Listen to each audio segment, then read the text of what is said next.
How to install a scope on your AR15 style rifle. Always verify that your firearm is unloaded before performing any service on it. Warne recommends that you loosely assemble rings and scope onto the firearm prior to mounting to verify eye relief and scope ring spacing. Be sure to read through the instructions.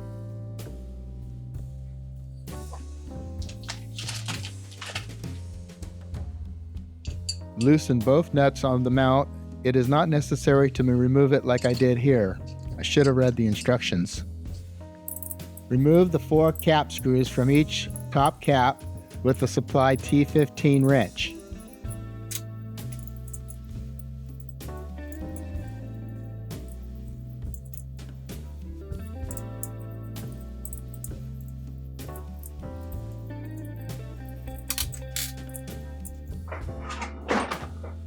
I put the charging handle back in to check the charging handle access later. Something to consider when you're shopping for a scope for an AR15 is the clearance that you need to reach your charging handle.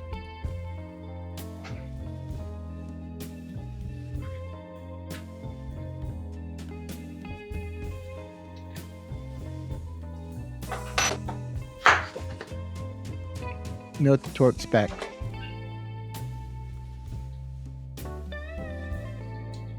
Push the mount towards the muzzle and tighten cross bolts to 30 inch-pounds. Be sure you're using inch-pounds, not foot-pounds.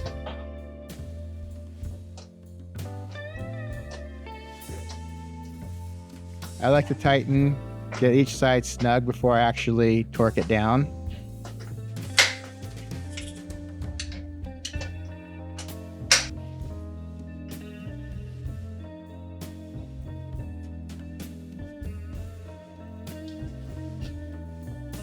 Place the caps back on the mount.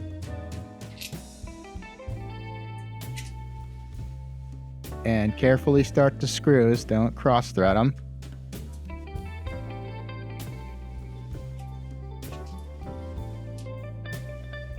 You can do this with the included T15 Torx wrench. I like to stick a old gift card, an expired one, to set the ring gap on each side of the rings. This way you can get an even ring gap. Sometimes when you don't do this, what happens is you get one side that's got a bigger gap than the other. This is more for cosmetic reasons.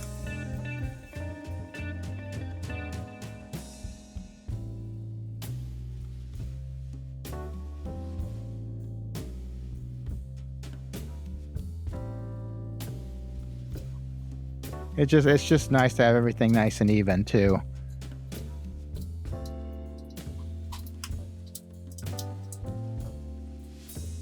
This should snug up your rings enough to where you can adjust for eye relief, because it should still be able to move around inside the rings but not too loose, and adjust your eye relief as well as level your scope.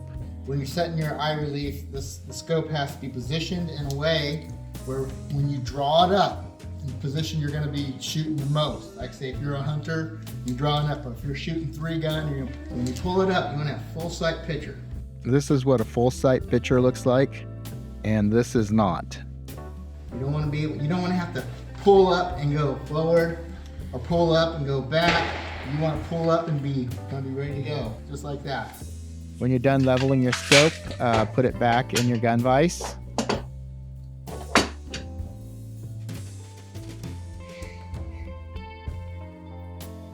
You want to snug up the screws now with like a 1/4 to a 1/2 turn. You can work in the crisscross pattern.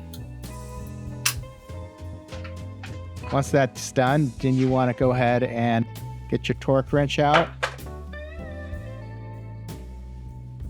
Check the scope documentation or contact the scope maker. Most scope manufacturers have a specific maximum torque.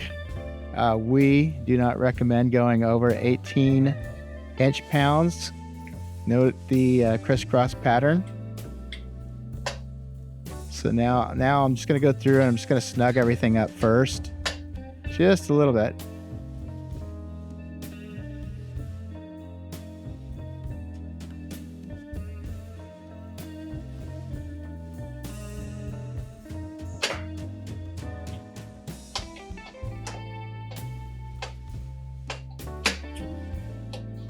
Now note the crisscross pattern when I go to torque it down.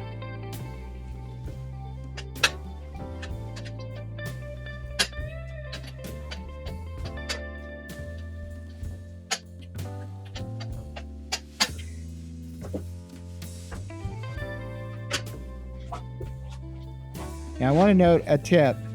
When you select your scope for your AR15, you want to select something where you can reach the charging handle. I'm using an extended charging handle from spec. Okay, now it's all done. Now you're ready to take it out to the range and bore sight it and zero it in. Find the Warne Hyperlite MSR mounts at your favorite sporting goods dealer near you or go to warnescopemounts.com.